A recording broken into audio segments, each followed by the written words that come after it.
What? It's time now for My Two Favorite Librarians. Brought to you by Copper Tree Boutique in Dales Grand Market, located in beautiful, historic downtown Amherst. Hi, this is My Two Favorite Librarians. I'm Denise Corey. I'm Chantal Taylor, and today we're talking about things that happened in the year 2000. Well, it's books published in the year 2000, but I'm sure we will touch upon some highlights of the year 2000. In the year 2000, I was 26. Yes, that math is easy to do. And I was working at the library at Mount St. Vincent University. I was at the Halifax Public Library so long ago. And there was no gray in my hair. There's gray in my hair. At the age of 26? Yeah, I found my first gray like in high school. Oh. Okay. Yeah. I didn't find my first gray until I was in my 30s. Yeah. Now there are Lots of grays? sparkles. I like to call them sparkles. Okay. So before we get off onto the year 2000, let's talk about right now. This week's stay-at-home Read Atlantic book is Mercy Mercy by Marlene Stanton. It's a mystery set on PEI, your home province. Nothing would be a mystery on PEI. There'd be so much gossip. Never happened. So this is an initiative of the Atlantic Publishers Marketing Association and the Government of Nova Scotia through the Nova Scotia Provincial Library. You have until Thursday to download that book on Overdrive, and those books each week are instant access, so there are no holds and no waiting. Last week was Crow by Amy Spurway, and she did a reading on Facebook Live, and I did share it onto the My Two Favorite Librarians group. So the recording is still there if you want to see it. She talks about her epic pandemic hair, and at one point somebody asked her if she was going to shave it off and that she should do it during her Facebook Live. No. And how about another new exciting announcement? Are you excited? Oh, yeah. Okay. You really don't convey excited that well. The library has resumed its borrow by mail service. Yay! So, if you want books, DVDs, jigsaw puzzles, if we can fit them in a mailing bag, we'll send them. All you need to do is contact us at 667-2135 or send an email to information@cumberlandpubliclibraries.ca, and I'm going to post that information up on our website too, and we will mail things to you or to your post office box or to your mailer, wherever you get your mail. This is absolutely free. All you need to do is have a library card, and if you don't have a library card, we can also provide you with one of those. Unfortunately, this is only for people who live in Cumberland County, because I know that this radio station goes out into New Brunswick and stuff, and I'm sorry we can't help you, New Brunswick. I'm sorry. Yeah. And normally this is a service we offer for particular people, but we're opening it up for everyone. Yes. So we can start serving the public again. Yes. So baby steps. And I want you to know, too, we have checked this with public health. So we've checked our procedures with public health. So we are fine. We wanted to make sure that this would not put the public at risk or any of our staff at risk. So we do have a lot of steps in place. This means that it might be slow as molasses to get things. However, safety first. Also, we're only taking books out of the Amherst collection. Yes. We're not going into the branches yet. So, I mean, you might not be able to get your hands on every single book that you want to, but at least it's something to start with. So you can look in our catalog. You cannot place holds in the catalog, but you could at least maybe look and see what's available in Amherst, and then send us an email with some books. And what are we looking for when people call? We're looking for a title, an author, because we need some sort of information to get books. A subject area, and we can pick things out for you. If you're homeschooling and you need books on bugs, you can ask us for books on bugs, and we can send you a little pack. We'd need to know how old the kids are. Sometimes we will not be answering the phone, so we only have 2 staff in the building at any particular time so that we can be appropriately distanced. Again, safety first. So if you have to leave a message for us, then just try and leave as much detail on that message as possible, or email information@cumberlandpubliclibraries.ca. And also you can find more information on our website. What's our website? Ron is inserting the clicker noise here, apparently. www.cumberlandpubliclibraries.ca. Yeah, but inserting the clicker noise doesn't help me clicker train you to just say the website when I do a click. You're not clicker training me. So, very excited. I'm very, very excited to be able to start mailing books out to people. I know not everybody can use our digital resources, and I want to provide this service to people. I know how hard it can be when you're a reader and you're stuck at home and you've run out of books. No one has run out of books. Okay, so the year 2000. What happened in the year 2000, Chantal? Well, according to Wikipedia, the year 2000, we had the peak of the .com bubble, and I believe towards the end of the year we had the burst of the .com bubble. So if you were remember that there were just like a cajillion .com companies. Everyone was investing in .com, and then boom, gone. Yeah. I mean, obviously we knew that Technology internet was going, but yeah, there were companies offering everything, and they all were spending their money on foolish things. And February 13th, the final original Peanuts cartoon was published in the paper. oh, Such a long time ago. PlayStation 2 was released in Japan. I don't know what PlayStation it is now. It's probably PlayStation 500. I think it's just 4, but there might be other names in between. One of my podcasts this year, You're Wrong About, talked about Elian Gonzalez.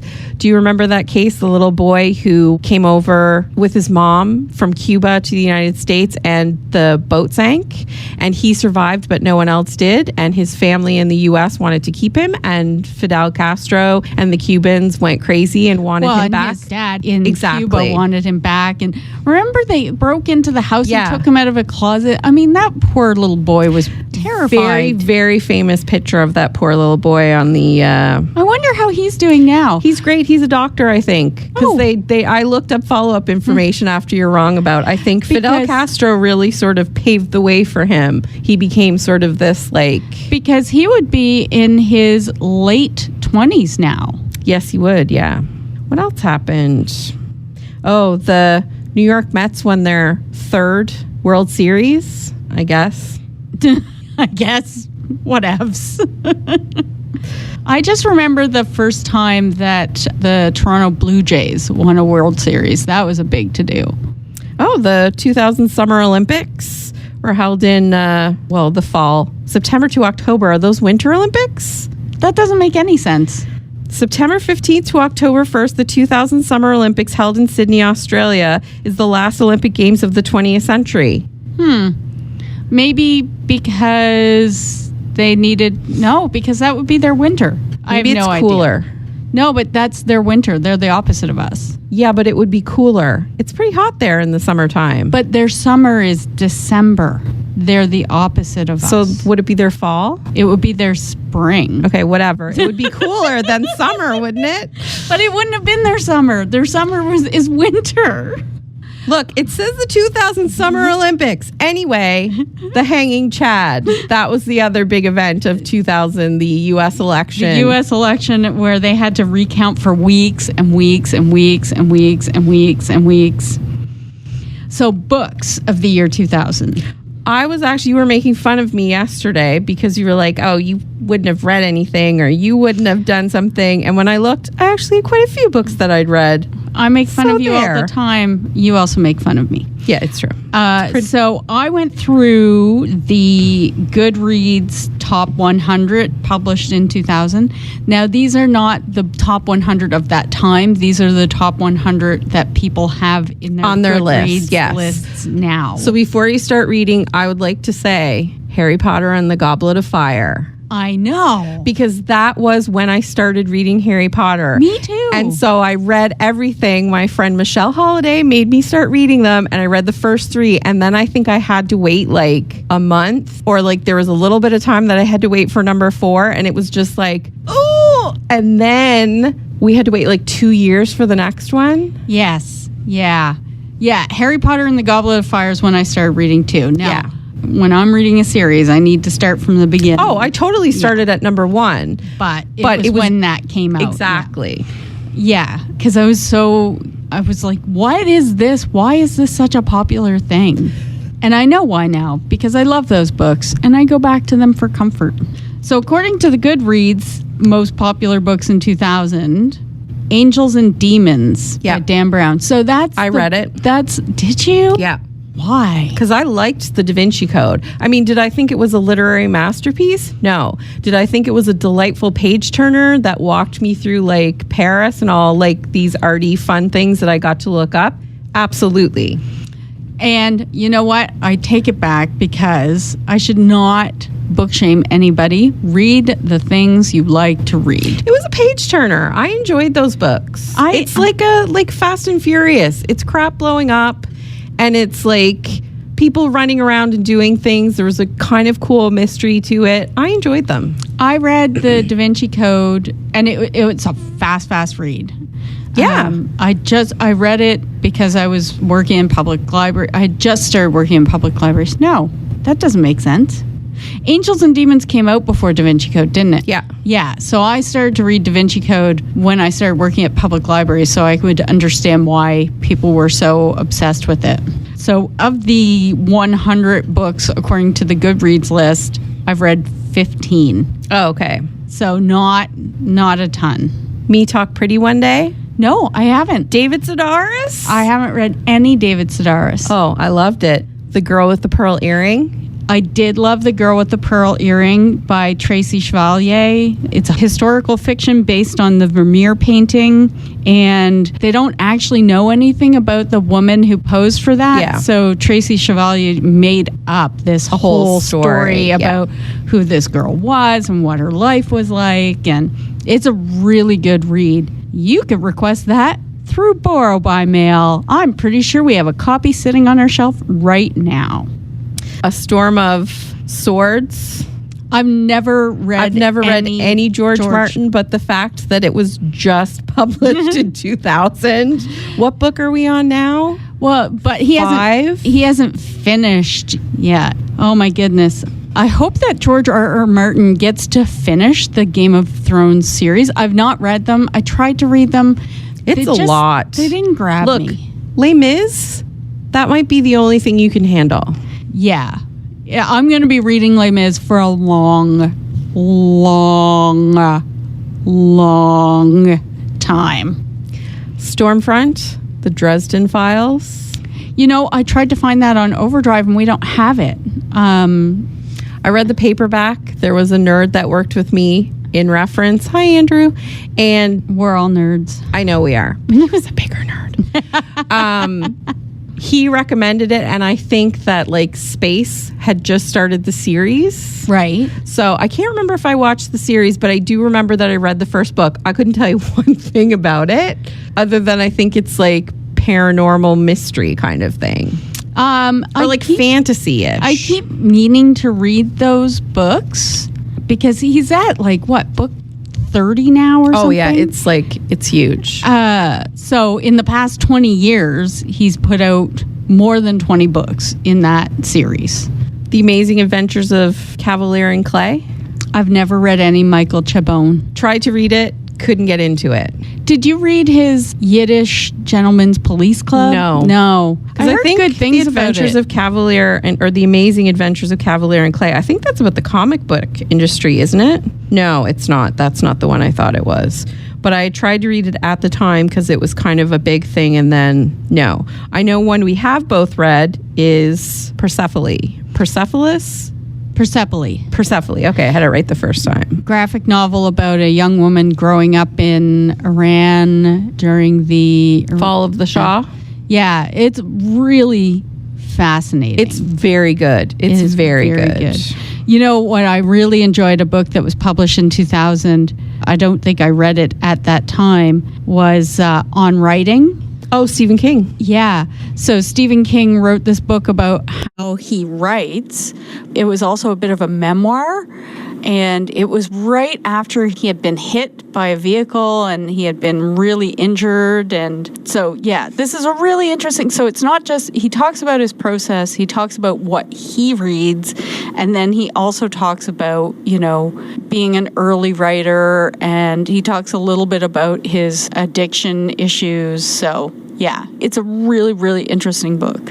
Here's one you probably didn't think I would have read. Balzac and the Little Chinese Seamstress. Oh, I've never read that. I like the cover, though. It's it's got like red shoes on Little the cover. Red shoes on it, yeah. Also, Olivia was published in the year of 2000 by Ian Falconer, one of my favorite picture books. I love Olivia. That pig is fantastical. There's actually lots of good things. I read all of the Lemony Snicket that was published during that time. So I think it was The Miserable Mill, and I just scrolled right past it. The Austere Academy, The Miserable Mill, and The Wide Open Window. I loved that series. I only read the first couple of them. I think I read to 10 or 11, and I didn't finish 12 and 13. And I believe if you can get them on audiobook, and they're hard to get, it is Tim Curry that reads the books on audiobook. That would be interesting. We probably have the series here in Amherst. You could probably finish it now. I could, but I would have to almost start from scratch again. Also, if you have Netflix, Neil Patrick Harris created a TV series based on the books, which is really, really good. I highly recommend that. I think they've had at least 2 seasons. And he plays the uncle, and he is... Yes, Count Olaf. He is delightfully evil. So what are you reading right now? Nothing. Oh, still? Reader's block. Reader's block. I'm embracing it. I'm back into the knitting, which is good, although my hands hurt sometimes, but whatever. I'm pushing through, which is not what you're supposed to do. I started watching Lock and Key on Netflix based on the graphic novel by, is it Joe Hill? Yes. Stephen King's son? Yes. And I think it's okay. I've heard bad things about the series. Not the graphic novels, but the TV series. Although I do want to watch it because it was filmed in Lunenburg in the area. So you get to see all these Nova Scotia landmarks. So it is an adult graphic novel series, and I feel like the TV series, they've almost brought it down a notch. I don't find it's as, and maybe it was because I wasn't totally paying 100% attention to it, but I don't think, like, obviously your 5-year-old can't watch it, but I feel like some kids could watch it. Like, it's not that scary, but I'm only in the first 2 episodes, so maybe it gets more scary. I thought the visual effects were pretty nice. Things seem to be happening a lot faster. I may have to see if the graphic novel is on the shelf and reread it. I am reading Trickster Drift by Eden Robinson. My book club was supposed to be talking about Son of a Trickster this month. Obviously, we are not.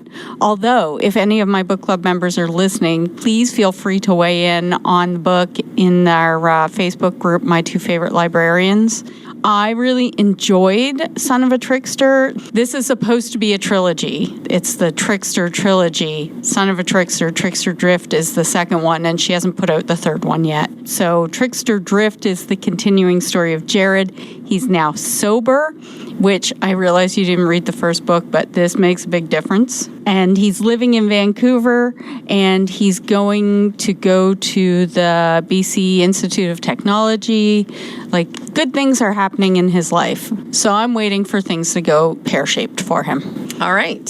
So we would love it if people would come and chat books with us on our Facebook group, My Two Favorite Librarians, or tell us what you did in the year 2000. If you can remember, because I don't remember at all. It was 20 years ago. I should have looked up what movies were big in 2000. Yes. Maybe we'd remember things better by movies. And we're also doing online updates on Wednesday. We film a little podcast of My Two Favorite Librarians at home. So you get to see our terrible pandemic hair. Actually, your hair looks really nice right now. Not right at this moment. I know you cut your own bangs, but you did a good job. And yeah, my hair looks like a train wreck.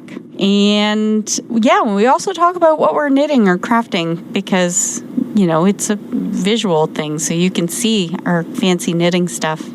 What are we talking about next week? Next week, we're going to talk about trilogies, which I'm excited about. Are you going to read something? No, probably not. But I have read trilogies in the past. Although I will say, I know we're getting really long. I will say that there's a new Batman graphic novel that I'm really tempted to order to my house and then send to the library that I really want to read. So, borrow by mail. New, exciting, old technology. And if you're interested, please contact us. And otherwise, we will talk to you next week. Bye. Bye. My two favorite librarians. Brought to you by Copper Tree Boutique in Dales Grand Market, located in beautiful, historic downtown Amherst.